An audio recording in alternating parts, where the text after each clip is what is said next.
En este pequeño video vamos a analizar brevemente las teorías que hablan del posible origen universal de todos los pictoglifos y las pictografías que existen alrededor de todo el mundo. Como es bien sabido, en Centroamérica existen muchísimos yacimientos con petroglifos que al ser analizados explican y registran los conocimientos científicos y metafísicos, toda la filosofía y toda la ciencia de las culturas que produjeron esos yacimientos. Sin embargo, en Colombia también se han encontrado varios yacimientos de petroglifos, principalmente los petroglifos de Támesis, que son cerca de 1000 tallas en cerca de 100 rocas, y que también al ser analizados se puede decir que contienen una verdadera Biblia de piedra, o sea, toda la filosofía y toda la ciencia de la cultura que existió en esos sitios. Sin embargo, todos los antropólogos y todos los arqueólogos y filósofos, etcétera, se preguntan sobre el origen de los símbolos contenidos en los petroglifos y en los pictogramas de todo el mundo, y se asombran de que son prácticamente los mismos, o sea, se parecen muchísimo, y por lo tanto su contenido pudo haber sido muy semejante. Por supuesto, la señora Blavatsky, al final del siglo XVIII, en un libro que se llama La Doctrina Secreta, que es el libro básico de la Sociedad Teosófica, lanza esa teoría, y cree también esa teoría de que existía un lenguaje único, universal, no hace miles, sino hace millones de años, que es el lenguaje de los símbolos, el lenguaje de los inicios, y que era universal en todo el mundo cuando existía en el mundo un solo continente, el continente de Gaia, que luego se fue partiendo en muchos continentes, y por lo tanto el lenguaje y la escritura, que al principio era universal, se fue diversificando en miles y miles de idiomas y miles de escrituras.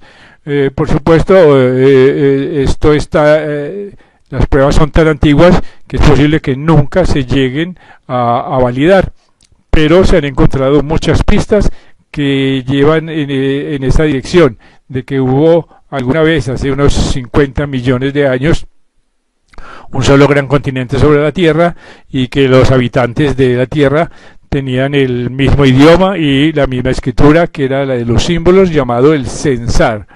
Para el efecto y para hablar sobre este tema, vamos a analizar varios artículos. Uno presentado en una revista española muy interesante, que se llama Misterios de la Arqueología, en un ejemplar de 1997, donde publican un artículo sobre un libro que defiende estas teorías, y el otro es un diccionario de términos teosóficos, donde también se sostiene que en la India y en otros países orientales existieron hace miles y miles de años libros sagrados, posiblemente escritos en censar y el idioma de los símbolos más antiguos. Así que, pasando a este tema, miremos lo que dice la citada revista.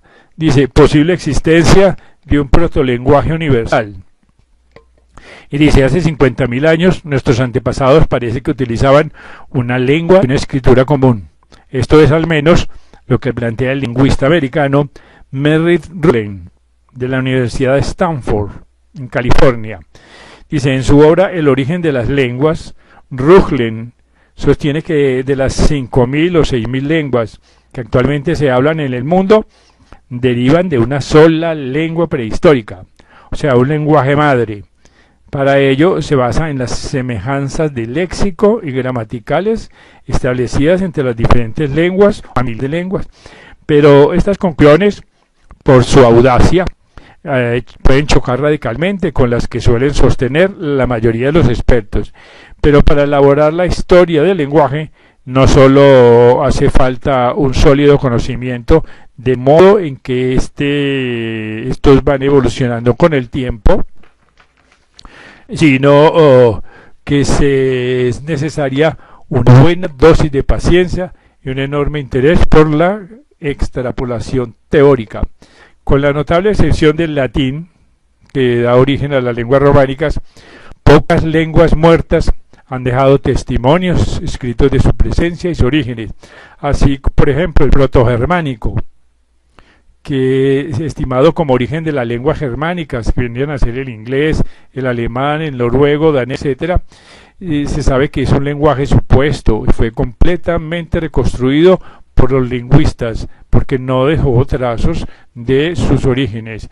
El primero en darse cuenta del posible origen común del lenguaje fue el británico William Jones, que era un apasionado de la comunicación oral, conocía 28 lenguas diferentes y demostró en realidad que las analogías entre el latín, el griego y el sánscrito, tanto en su vocabulario como en su gramática, eran demasiado abundantes para ser tenidas como meras casualidades.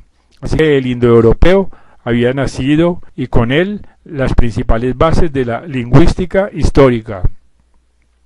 Podría conducir esta disciplina compleja y no exacta hasta el lenguaje original, se pregunta el autor. Esto es lo que sostenía a principios del siglo el danés Holger Pedersen, cuyos trabajos son hoy continuados por el ruso Aaron Dogopolsky. Y para este investigador existe un ancestro común para 6 grandes familias de lenguas indoeuropeas, de las cuales las lenguas filiales vienen a ser ahora habladas por las 3/4 partes de la humanidad. Es lo que también sostiene con pequeñas variantes el americano Jeff Greensberg, padre espiritual de Reuchlin. Mundialmente respetado por su aporte a la tipología de las lenguas, este especialista originó muchas veces enormes escándalos en los círculos académicos, creando sus clasificaciones sobre las bases de similitudes lexicales en cada continente, primero en África, posteriormente en Oceanía y América. Cada vez reducía más el número de familias de algunas centenas a unas pocas, 4 en África, 3 en América. Cada vez las comunidades de lingüistas le proclamaban hereje, para al final tener que darle razón. Clasificando los millares de lenguajes, los especialistas más radicales se empeñan en reagruparlas en 12 grandes familias de protolenguas. Pero se pregunta el autor del artículo, ¿por qué no llegar hasta una lengua madre universal? Así que esta es la pregunta a la que intenta responder Reuchlin con un material de estudio de lo más elemental. Él dice 27 términos corrientes, como hombre, niño, pierna, etc., tomados del vocabulario de 12 grandes grupos precedentemente establecidos que, según afirma, revelan tener sentido y formas fonéticas muy parecidas. Así que para Reuchlin no puede haber más que una explicación a estas múltiples semejanzas. Y dice, se da de partir de un lenguaje original común que debe haber sido hablado por nuestros antepasados hace 50 millones de años. Es decir, hasta hace millones de años pudo haber sido una especie de esperanto protohistórico o prehistórico dentro de nuestra memoria universal.